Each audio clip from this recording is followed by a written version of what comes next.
Hey guys, John and Seabass, Sodium Fishing Gear. Guys, we're right in the middle of snook season.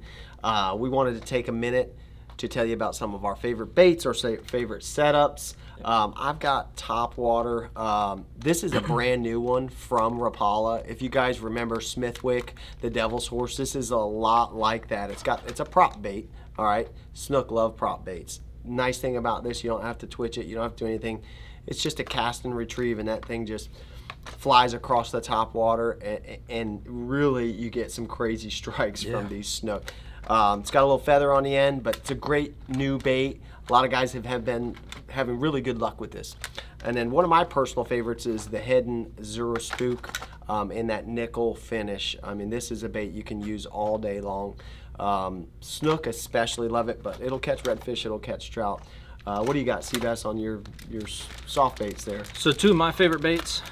One is the DOA Glow Chartreuse Tail Bait.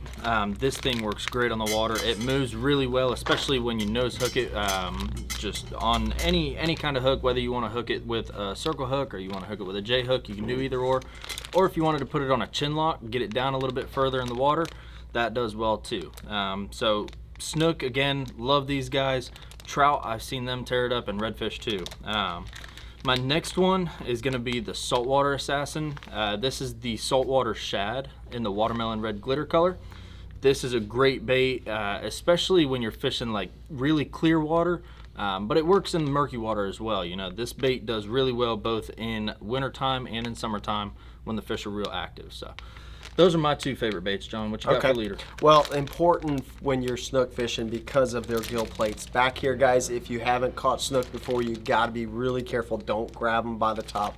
They've got razor sharp gill plates, which makes it all that more important to use a fluorocarbon that's going to, stand, them rubbing against that. Right. So I've got, because I tend to catch those big ones. Oh yeah. I got 40-pound. This is Seaguar Gold Label, so it's a thinner diameter. This is a high-end fluorocarbon, 40-pound.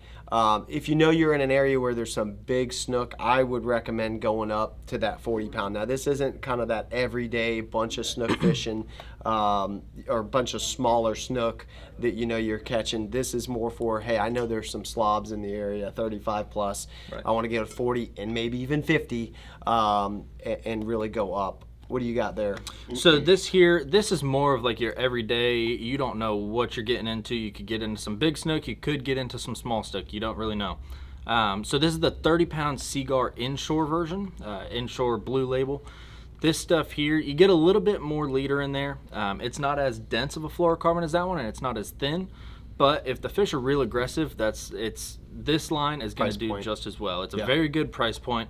The 30-pound really handles most of your snook all around. Like John was saying, your 40 to 50-inch snook, you're really going to want to bump that pound test up. So this one here is great to go with, especially if you're looking for a budget-based leader. All right, so on one of my personal favorites, so I've got my setup that I love to use.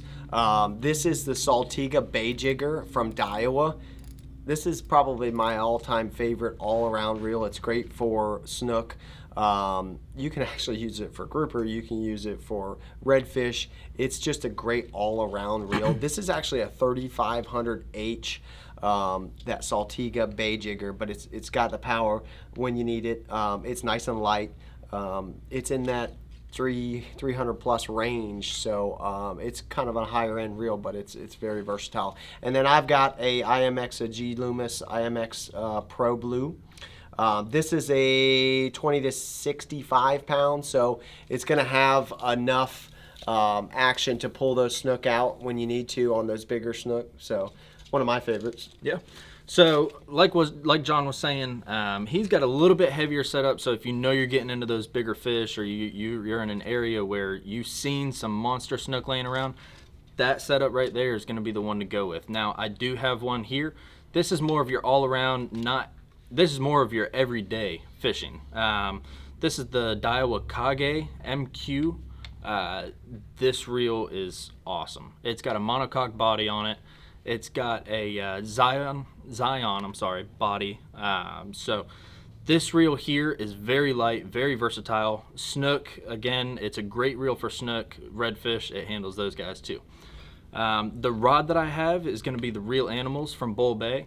This rod here has all the power that you need to reel in those big snook, and you're still going to have a sensitive tip on it to where you'll feel the bites from those smaller snook. So this is more of your everyday setup, not so much a big setup like that. You're pulling fish out of mangroves, you're going to want to go with something like that. This one here is going to be more of fishing open body water or in little potholes, even in the wintertime. So this one here ranges to about that 400 plus price point, and John's, like he said, is going to be somewhere in that $800 to $900.